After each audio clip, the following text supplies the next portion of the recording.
What's up guys, John here, and welcome to Baltimore Retro Gaming.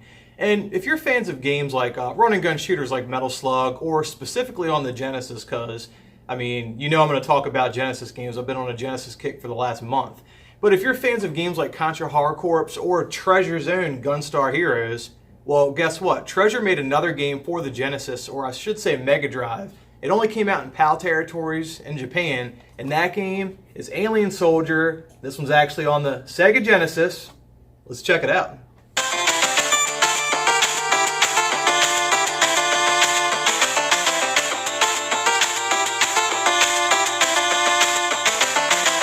Okay, so this is my copy of Alien Soldier. Oh, God. I'm not going to edit that out. I'm going to leave that in there. Okay, so this, guys, is a repro, and the place that I got the game, the store is actually right here. They make their own repros, and this is a cannibalized cart, I do believe, but, you know, there's people that have a problem with that, but, I mean, guys, there's so many millions of, you know, shitty sports titles and stuff like that on the Sega Genesis and many other systems that, you know, if you can take games and repurpose them, I mean, I'm all for that. You know, I know people have issues with it for the Neo Geo, and, you know, I can see that because of the scarcity of a lot of those games, but games like this, I'll open this up and show you. Now, this is another one of those games that actually soldered, the ROM chips actually soldered to the connectors on the board, and I'll show you what I'm talking about. I feel like every time I get a repro, the screws are in there like super deep. Alright, here's the board. This looks to be an original Sega board. It's, god damn, this thing's tight in here. Alright, here we go. Okay, yeah, so it's got the sticker where you can actually use the UV light and erase the game. But, you know, it's always the same two, you know, pin chips or whatever. It's always the same two solder spots on games where I see this solder, but it looks like it's done well. So I'll give it to the guys over there at the game store. You know, they make decent repros. Now, I did pay $30 for this, and, you know, while that does seem like a lot of money to spend on a game that, you know, never officially came out, you know, I don't mind doing it if it helps support a local retro game store and it's a decent game. But, guys, that is my copy of Alien Soldier. So before I even go on with my thoughts about the game, let's turn to Wikipedia and learn a little bit about Alien Soldier. So, Alien Soldier is a side-scrolling run-and-gun video game developed by Treasure and published by Sega for the Mega Drive. Retail copies were released in Japan and PAL territories, while in North America, it was only available exclusively via Sega Channel cable service. Now, I really don't know much about this Sega Channel cable service. I've heard about it in the past for a couple of games that were released in PAL territories. I'm assuming it's a very primitive online video game service where you can kind of stream video games. I don't know. I'm going to look into that because that's kind of interesting. But apparently, that just means there's English versions of the game out there. You know, that's what I hear. That's my take on it. You know, it was released in Japan. It is a run-and-gun video game, so it's not going to be very story-driven. But this game kind of is story-driven in the very beginning of the game. We'll get to that. But, you know, that just tells me that it's cool. There's English copies or English ROMs of the game out there. Now, one thing you're going to notice while playing this game is this game has a striking resemblance to Gunstar Heroes, and there's a reason for that. The game was made by Treasure, so I don't know whether this came out. I think this came out after Gunstar Heroes, so Gunstar Heroes was released in all territories, and then Alien Soldier was only released in PAL and Japan, so we never got that. Well, we did get it. We get it through a cable service, but, you know, we never officially got it for, you know, retail copies for the U.S. So one of the first things I noticed when I put this game into my Sega Genesis and turned my Sega Genesis on is there's a very long, at least I think it's pretty long, it goes on for about maybe a minute and a half, 2 minutes of text kind of going up across the screen, you know, kind of like Star Wars. Well, not like Star Wars, but just text that you read. It scrolls straight up, and it pretty much tells you there's like two races of people that are fighting each other. And it is very, at least in my opinion, it is very elaborate and very hard to follow. I mean, I'm doing this recording of the audio 2 days after I really played the game and thought I knew everything about it. And all of that story from the beginning of the game is totally slipping my mind. But all I do know is there's like a chicken man, and there's an alternate chicken man that's evil, and they both are trying to do something different, and this one chicken man like a chicken cyborg man in a robot suit has to go and fight a bunch of bosses. That's all I know about the game, because this game is pretty much a boss rush. Like if you're into shooters like I am, if you've played Chaos Field for the Dreamcast, the Japanese copy, or they had U.S. copies of Chaos Field in the U.S. for GameCube, but if you've played Chaos Field, which is a shoot 'em up, it's just boss after boss after boss after boss. And that's one of the reasons why Chaos Field is not one of my favorite shooters, because there's no actual stages where I can just kind of like get down and jiggy with it. And, you know, it's just boss after boss after boss. There's no time to relax and, you know, beat up different enemies and learn their bullet fire. And, you know, just enemies you can kill quickly, not like a boss you got to pound on for minutes on end. But so this game, so Alien Soldier, is a boss rush. So pretty much you have these levels that last for 10, 15 seconds, and then there's a boss.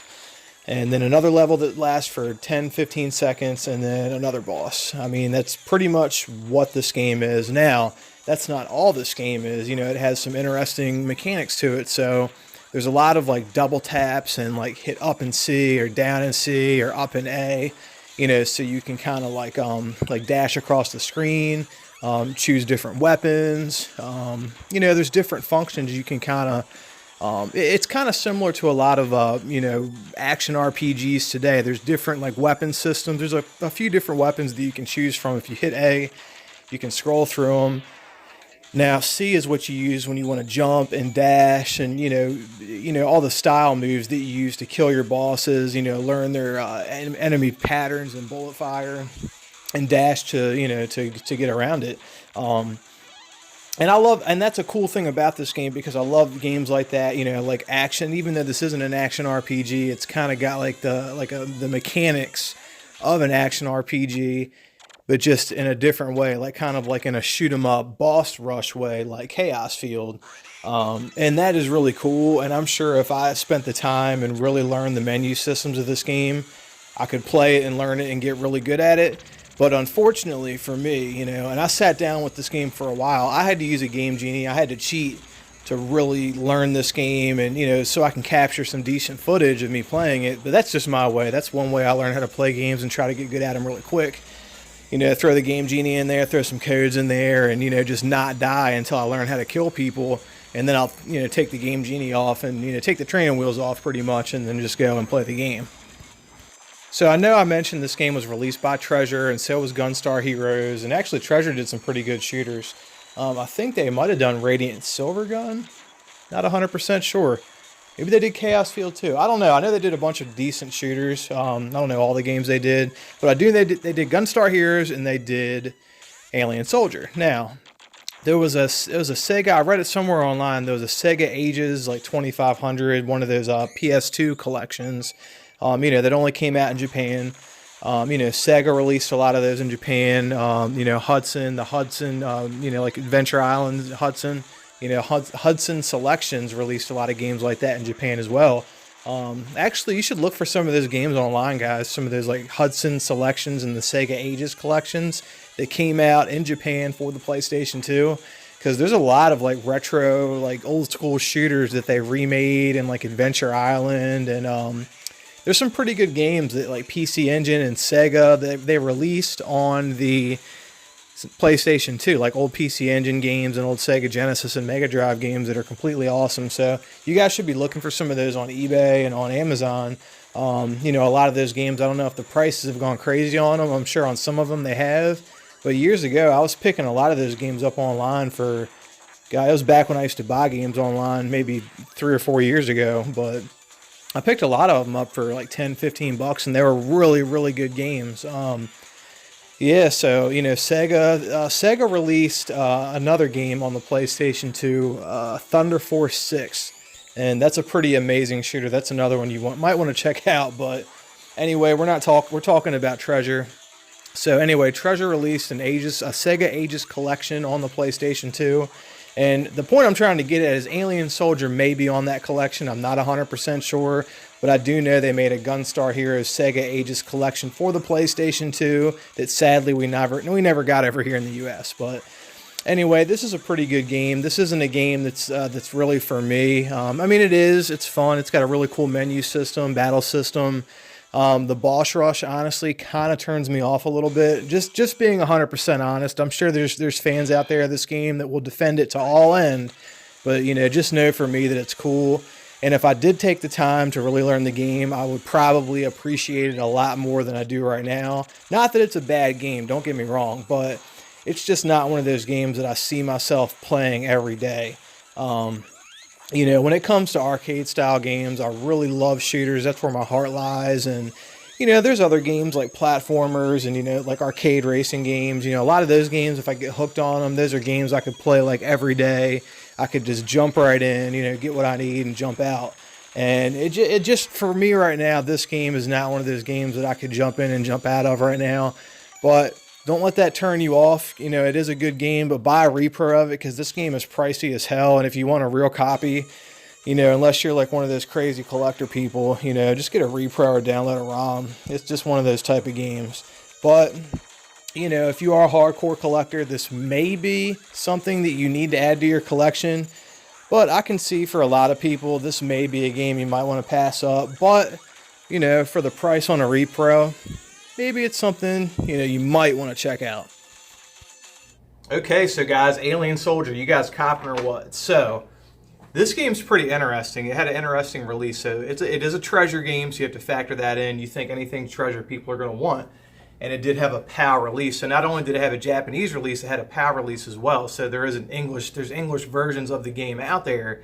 So, you got to factor that in there too. Those PAL versions are probably going to be worth a little bit more than maybe the Japanese counterparts, but really, okay, so a repro of this game, guys, you can get them you can get cheap ones for $6, you can get decent ones for anywhere from $30 to $40. This is a $30 card-only decent copy. Okay, so if you want a card-only of the Mega Drive version, that's going to run you about anywhere from $450 to $500. If you want a complete in-box version, that's going to run you right around $500 to $600, and brand new copies, they're going for like $2,000, $2,500. So this is a game you definitely want a repro of. You don't want to buy an original. Again, unless you're a baller and you got it like that. And in your case, if you do have it like that, I envy you, sir. But if you do, then get an original copy. But this is not really, like, this is a good game, but it's really, it's not for me, guys. My heart lies in those shoot 'em ups. And yeah, I like run and gun shooters and brawlers, but just the fact that the stages are so short in this game and it's just boss and then boss and then boss. I mean, honestly, guys, this game got kind of repetitive for me. But it is a good game. If you like these styles of games, I don't know why. It's just not my cup of tea. But with that being said, so guys, I'm going to give this game away. So one of my viewers, someone that watches all of my videos, if you really want this game, I'll send it to you. Just, hit me up on Twitter or Instagram, first come, first serve. If you want this copy of Alien Soldier, again, hit me up, Baltimore Retro Gaming on Instagram or Twitter. And, we'll chat and I'll just, I'll send you your game. So, and hopefully you will appreciate it more than I do. And that's where I wanted to go. I wanted to go to a good home, someone that's going to play it and appreciate it. The only way for me to play this game is with a Game Genie. And although that doesn't really bother me, it's a pretty hard game, man. Like, you need a Game Genie to play this game. It's a hard game. So, guys, if you see any of my shirts, like one of my Giggle Wing shirts on Instagram, they're $25 shipped. If you're somewhere way far away, it could be a little bit more, but not much more. But yeah, guys, a lot of people ask me about my shirts. Help support my YouTube channel and my embroidery store. Buy a shirt from me. The money's going to go to a good cause. So anyways, guys, thanks for watching. Now, remember to like this video. Remember to subscribe to the channel. Until next time, peace out.